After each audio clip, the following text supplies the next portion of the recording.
बिस्मिल्लाहिर्रहमानिर्रहीम। Second year maths FSc part 2। इस lecture से एक्सरसाइज हम 1.1 करेंगे, बल्कि हमने स्टार्ट की हुई है रिसेंटली और इसके हमने फर्स्ट 3 क्वेश्चन सॉल्व भी कर लिए हैं। नेक्स्ट इसके हमने क्वेश्चन नंबर 4 से स्टार्ट करना है। क्वेश्चन नंबर 4 की जो स्टेटमेंट है वो हम देखते हैं। Find the domain and the range of the function g defined below। Question number 4 के कुछ पार्ट्स हैं। फर्स्ट पार्ट है आपके पास, आपको फंक्शन एक गिवन है g of x is equal to 2x minus 5। ये हमारे पास फंक्शन है। इस फंक्शन की हमने डोमेन फाइंड करनी है, रेंज फाइंड करनी है। डोमेन रेंज से मुतल्लिक हम मतलब मैं पहले आपको बता चुका हूँ कि डोमेन जो है वो असल में इनपुट होती है, ठीक है, और जो रेंज है वो असल में आउटपुट होती है, ठीक है। अब डोमेन क्या है? इनपुट, मतलब इसमें जो इनपुट है वो x है, ठीक है ना। इस फंक्शन में जो इनपुट है वो x है, मतलब जब हम इनपुट रखेंगे तो हमारे पास आउटपुट आएगी।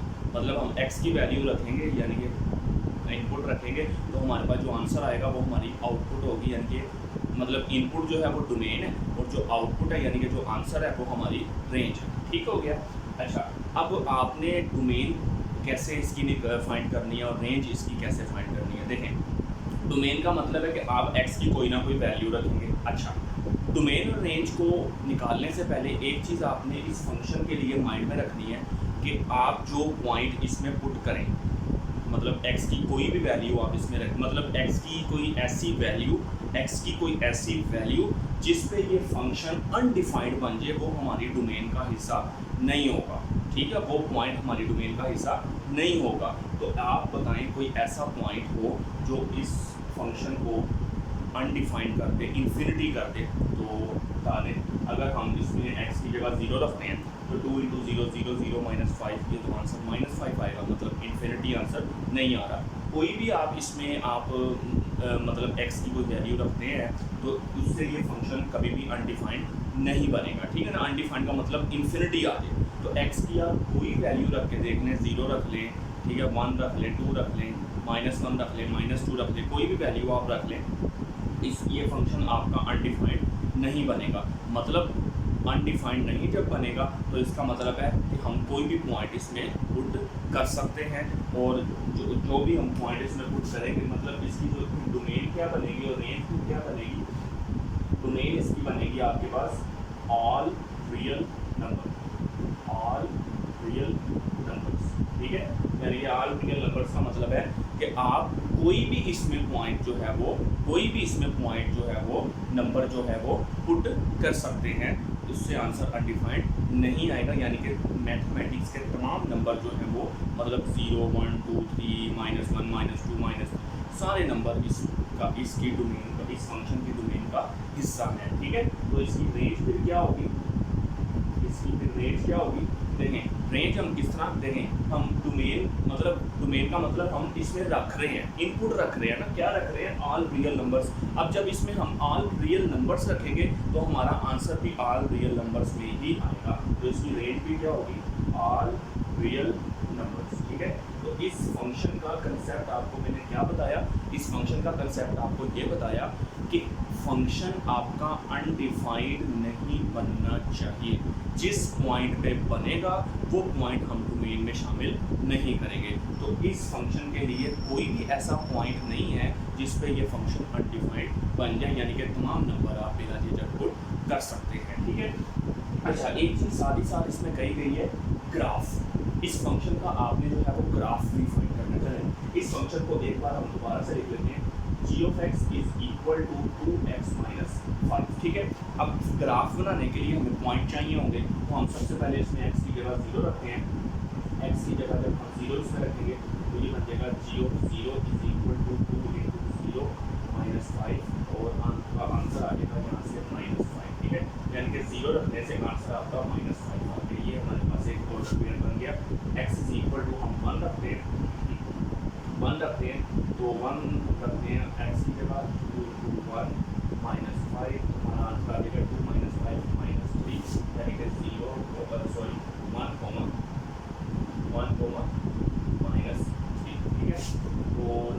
ही रखना है अपने साथ साथ, -1 रख लेते हैं अब हम, ठीक है।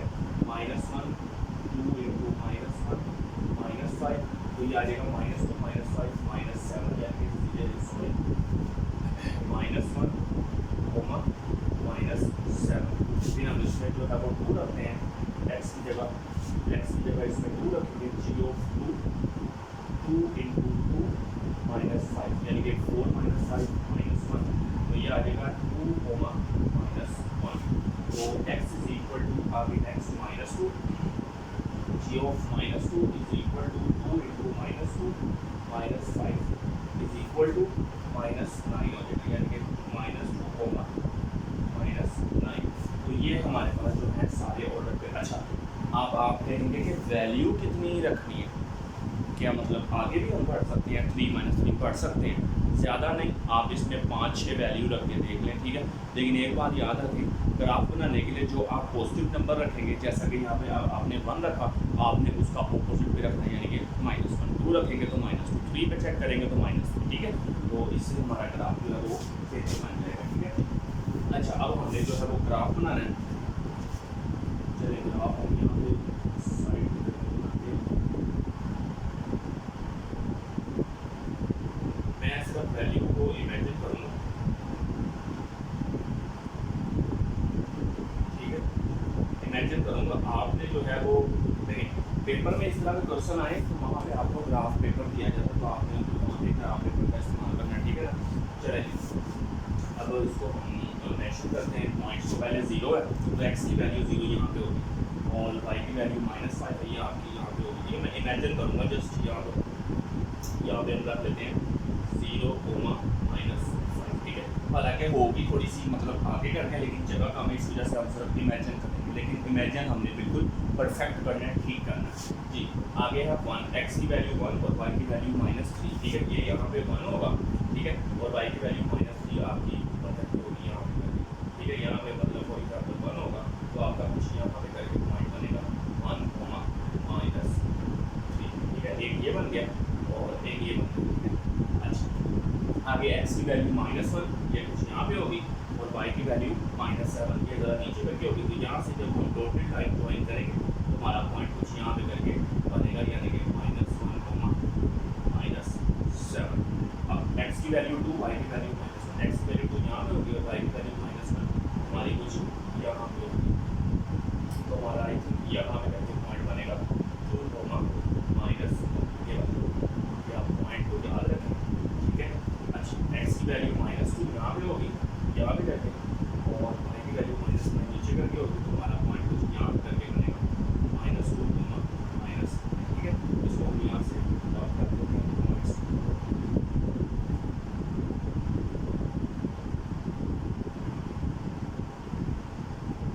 ये देखें ग्राफ की शेप ये है हमारी, ये तो आपने जो है वो स्केल के साथ जो है अगर करेंगे तो स्केल के साथ ये ग्राफ आपका परफेक्ट जाएगा। ये हमारा ग्राफ है, ठीक है। इस फंक्शन का जो ग्राफ है g(x = 2x - 5) वो ये है, ठीक है। तो आपने ग्राफ पेपर पे नीट एंड क्लीन करके जो है वो बनाना है, ठीक है। नेक्स्ट जो इसके सेकंड पार्ट पे मूव करते हैं।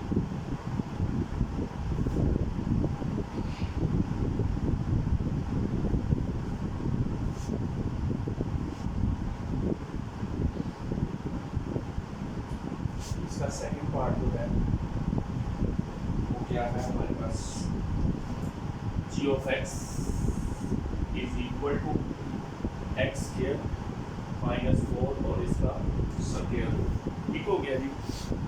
ये इस फंक्शन पे आप थोड़ा सा देखें इसको जी। यहाँ पे इस फंक्शन में आ गया है स्क्वायर रूट, ठीक है। तो यहाँ पे आपने माइंड में क्या लानी है बात, जिस फंक्शन में स्क्वायर रूट आ जाए वहाँ पे आपका फंक्शन इमेजिनरी नहीं बनना चाहिए, यानी कि उसमें आयोटा नहीं आना चाहिए। मतलब x की कोई ऐसी वैल्यू हम इसमें रखें कि आंसर आयोटा में आ जाए, वो वाला वो पॉइंट हम डोमेन में शामिल नहीं करेंगे। देखें कौन सा ऐसा पॉइंट है जिस पर ये फंक्शन इमेजिनरी बन सकता है। अगर मैं 0 पुट करता हूँ, 0 पुट करता हूँ, 0 का स्क्वायर 0, 0 -4 माइनस आ गया स्क्वायर रूट के अंदर। जब भी स्क्वायर रूट के अंदर नेगेटिव आ जाता है तो वहाँ पे इमेजिनरी का कंसेप्ट आ जाता है। तो -0 पे ये जो है इमेजिनरी बन रहा है, इसको मैंने साइड पे लिख लिया, ठीक है। अच्छा, वन पुट करें, वन का square one, one minus four minus three, मतलब स्क्वायर रूट के अंदर नेगेटिव आएगा, तो माइनस वन पे जो है वो आपका इमेजिनरी बन रहा है। टू पुट करें, टू का square four, four minus four zero, zero हमें कोई प्रॉब्लम नहीं कर रहा, ठीक है, मतलब जीरो इमेजिनरी नहीं बन रहा, ठीक है ना। तो थ्री पुट करें आप, ठीक है, square nine, nine minus four नहीं बन रहा, मतलब टू से आगे सारे जो हैं, टू और टू से आगे सारे जो हैं वो इमेजिनरी नहीं बना रहे, ठीक है, छोड़ दें पॉजिटिव नंबर, नेगेटिव पे चलते हैं, मतलब जीरो से पीछे चलते हैं। जीरो माइनस वन पुट करें, माइनस वन का square one, one minus minus one पे इमेजिनरी बन जाते हैं, ठीक है। अच्छा, टू माइनस टू का square four, four minus four zero, ठीक है। तो माइनस टू से भी, माइनस टू और माइनस टू से आगे सारे सारे नंबर जो है वो इमेजिनरी नहीं बना रहे। इमेजिनरी कब बनता है? जब स्क्वायर रूट के अंदर नेगेटिव आ जाए, ठीक है। तो इन तीनों के अलावा, इन तीनों पॉइंट्स के अलावा कोई भी ऐसा नंबर नहीं है जो इस फंक्शन को इमेजिनरी कर दे, तो ये हमारी डोमेन का हिस्सा नहीं है, ठीक है। डोमेन ये क्या बनेगी इसकी? ऑल रियल नंबर्स एक्सेप्ट, आप लिख सकते हैं accept minus one, zero and one, ये हमारे तीन नंबर जो है ये शामिल नहीं है। तो इसकी रेंज पे क्या लिखी जाएगी?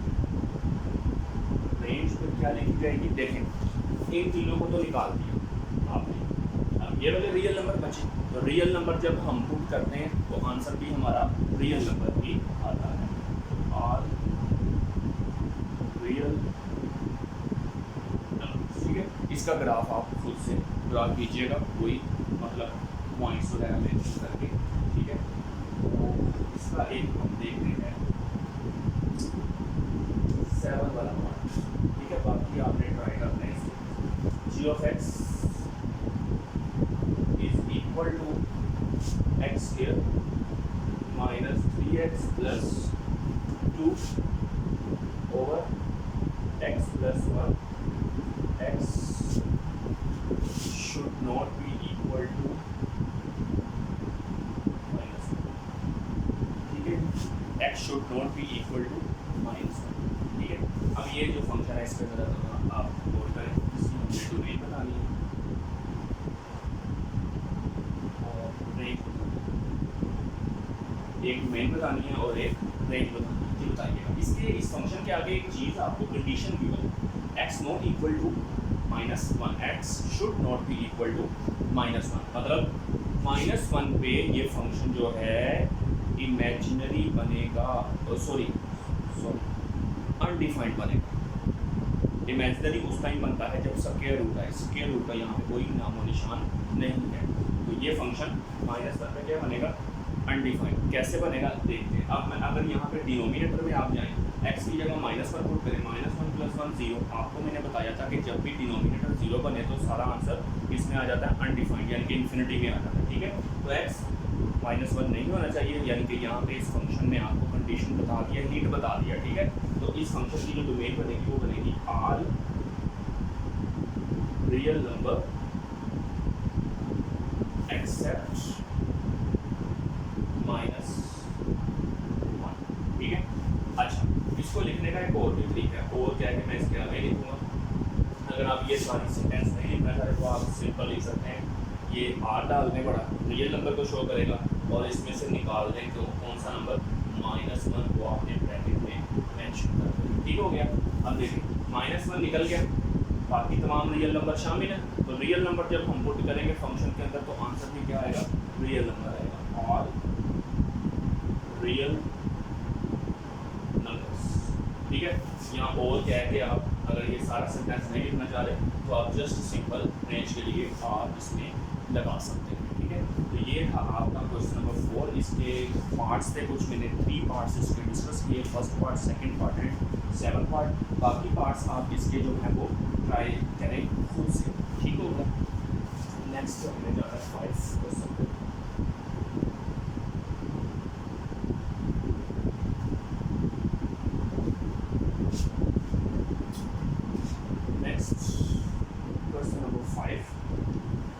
क्वेश्चन नंबर 5 क्या है कि हमारा, देखिए क्वेश्चन नंबर 5 में आपको दो कंडीशन गिवन है। एक कंडीशन है f of 2 is equal to -3 and दूसरी कंडीशन है F of -1 is equal to 0। ये दो कंडीशन आपको इस क्वेश्चन में गिवन है। Find the values of A and B, और आपको एक फंक्शन दिया हुआ है F of x is equal to x cube minus A x square plus B x plus 1। ठीक है, एक्स क्यूब माइनस ए x square plus B x plus 1। ये आपको यहाँ पे फंक्शन जो है वो बना के दे दिया गया है, और इस फंक्शन के ऊपर आपको दो कंडीशन बताई गई हैं। पहली कंडीशन देखें क्या लिखी हुई है, एफ ऑफ 2। यहाँ पे जो फंक्शन है वो है एफ ऑफ एक्स।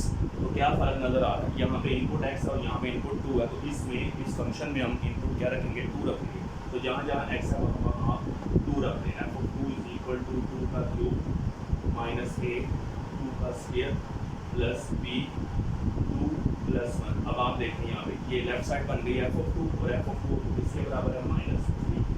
2 का क्यूब 8 माइनस 2 का square 4 4a plus 2b plus 1 -3 is equal to 8 में 1 ऐड करें 9 माइनस 4a प्लस 2b। ठीक है, तो हम ऐसा करते हैं कि ना -3 9 जो कांस्टेंट टर्म है इसको हम राइट लेफ्ट पे ले जाते हैं, -9 हो जाएगा is equal to -4a plus 2b।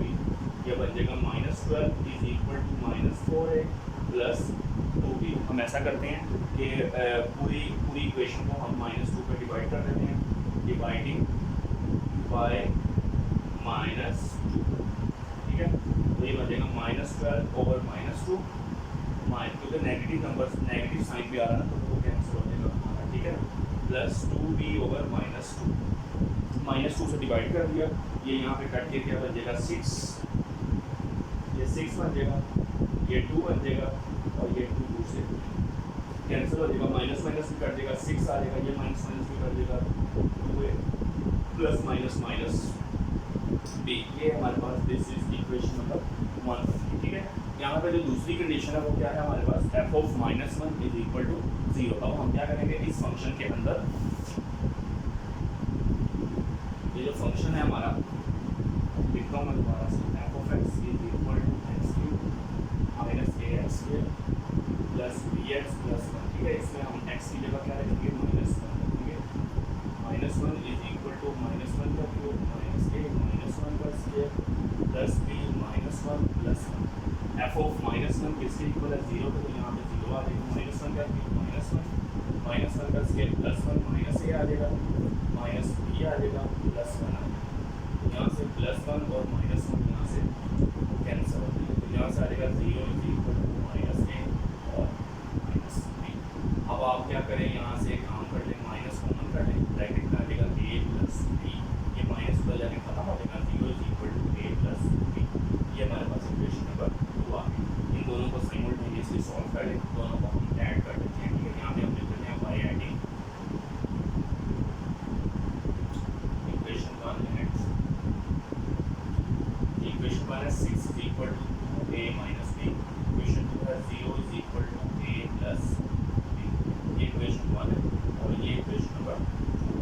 ठीक है, चलो ऐड कर लिया, -b प्लस b यहाँ से कैंसिल हो गए, यहाँ से आ गया 6 प्लस 0 6 में प्लस कर दें, 2a में 1 ऐड है, a ऐड करें 3a, तो यहाँ पर हमारे पास फिर क्या आ जाएगा, a फाइंड करना 3 6 के नीचे जाकर डिवाइड हो जाएगा, is equal to a implies that a is equal to, ये a की वैल्यू 2 को हमने यहाँ पे पुट करना है। इक्वेशन 1 2 किसी एक में पुट कर लें, आपकी मर्जी, जिसमें तो आपकी मर्जी होती है, जिसमें मर्जी पुट करें। तो हम इक्वेशन 2 में या मान लें किसी एक में पुट कर सकते हैं। हम ऐसा करते हैं, इक्वेशन नंबर 2 में पुट कर देते हैं, यहाँ पर लिखेंगे putting a is equal to 2 in equation number 2 implies that 2 लिखी हुई है, 0 is equal to a plus b, implies that 0 is equal to a की जगह 2 प्लस b, implies that 2 इधर आगे -2 हो जाएगा, इज इक्वल टू b। ये b की वैल्यू -2 आ गई। ठीक है, यही हमने इस क्वेश्चन में फाइंड करना था। a जो है वो 2 आया और b की वैल्यू -2 आई। Next question number 6, question number 6 की तरफ मूव करते हैं। क्वेश्चन नंबर 6 कह रहा है, a stone fall from a height of 60 meter on the ground. The height h after x second is approximately given by आपको इस क्वेश्चन में एक हाइट फंक्शन की है h of x is equal to 40 minus 10x square. ठीक है, इस question की स्टेटमेंट मैं आपको समझा दूँ। पहले मैं इधर से इसको रफ करता हूँ। ठीक है, ये क्वेश्चन कंप्लीट हो गया हमारा। अच्छा, ये क्वेश्चन नंबर 6 में ज़रा देखिए। इसमें कह रहा है कि एक पर्सन है जो 60 मीटर की हाइट पे खड़ा होकर एक स्टोन को ऊपर से नीचे की तरफ फेंकता है। ठीक है, तो आपने इसमें बताना क्या है, what is the height of this stone. ठीक है, पहला पार्ट इसमें जो है तो ये है कि जब उसकी हाइट आपकी हो जाए, सॉरी हाइट यानी कि x is equal to 1 second, मतलब कि 1 सेकंड के बाद जब उसने स्टोन को छोड़ दिया 60 मीटर की हाइट से, तो 1 सेकंड जब छोड़े हो गया उसको, तो बताएं हाइट उसकी कितनी हो गई जब उसका x 1 सेकंड हो जाए, मतलब टाइम 1 सेकंड हो जाए। 1 सेकंड जो है वो टाइम का जो है ना वो यूनिट है। तो h x की जगह हम इसमें हाइट फंक्शन के अंदर x की जगह मान रखेंगे 40 माइनस 10 इंटू 1 का स्क्वायर यानी कि 30। ठीक है, तो हाइट उसकी 30 मीटर हो जाएगी, 30 मीटर हो जाएगी ना। मतलब 1 सेकंड जब छोड़ देखें ना, 60 है, 60 मीटर की हाइट पे खड़ा है, तो 1 सेकंड के बाद उसकी हाइट 30 हो जाती है, मतलब 60 से हाफ 30 हो जाती है। तो सेकंड इसमें पूछा गया है आपसे कि जब उसकी हाइट जो है वो कितनी हो जाए, 1.5 सेकंड हो जाए, तब उसकी हाइट में क्या आएगा चेंज, h इंटू 1.5। इसी फंक्शन के अंदर x की जगह आपने 1.5 करना है, 1.5 का फिर यहाँ से आपने वैल्यू खुद निकालनी मीटर के अंदर। ठीक है, फिर इसमें तीसरी चीज़ पूछी गई है कि अगर उसकी हाइट हो जाए 1.7 सेकंड हो जाए। ठीक है, तो आपने हाइट के अंदर 1.7 जो है वो पुट कर देना, 1.7 का स्क्वायर, और यहाँ पे आंसर आपने मीटर में खुद निकालना है। ठीक है ना। अच्छा, इसमें दूसरी चीज़ आपसे बी पार्ट पूछा गया है ये कि when does the stone strike the ground. ये मैं लिख भी देता हूँ, when does stone strike the ground. जब वो स्टोन प्रॉपरली अर्थ पे, ज़मीन पे, फर्श पे जाके लग गया, तो बताएं उसकी हाइट क्या हो जाएगी। कॉमन सेंस है, एक चीज़ ऊपर से गिर रही है, ज़मीन पे आ गई, हाइट उसकी खत्म, नथिंग, यानी कि ज़ीरो। तो हाइट उसकी हाइट फंक्शन उसका ज़ीरो। हाइट फंक्शन यहाँ पे क्या दिया हुआ है, किसके इक्वल है, 40 माइनस 10x स्क्वायर। मतलब आपने इस पर टाइम बताना है कि कितना टाइम लगा उसको हाइट से ज़मीन में आने। ठीक है, हाइट से फर्श पे आने, ये आ जाएगा 10x के उधर चला जाएगा, 40 divided by 10 is equal to x square, 10 4 का 40, 4 is equal to x square, तो x is equal to 2 second. तो 2 सेकंड उसको लगे कि जब उसकी हाइट क्या हो गई, जीरो, मतलब उसको 60 मीटर की हाइट से अर्थ पे आने के लिए 2 सेकंड का वक्त दरकार हुआ। तो ये था आपका क्वेश्चन नंबर 6। ठीक है, तो इसको आपने जो है वो करना है।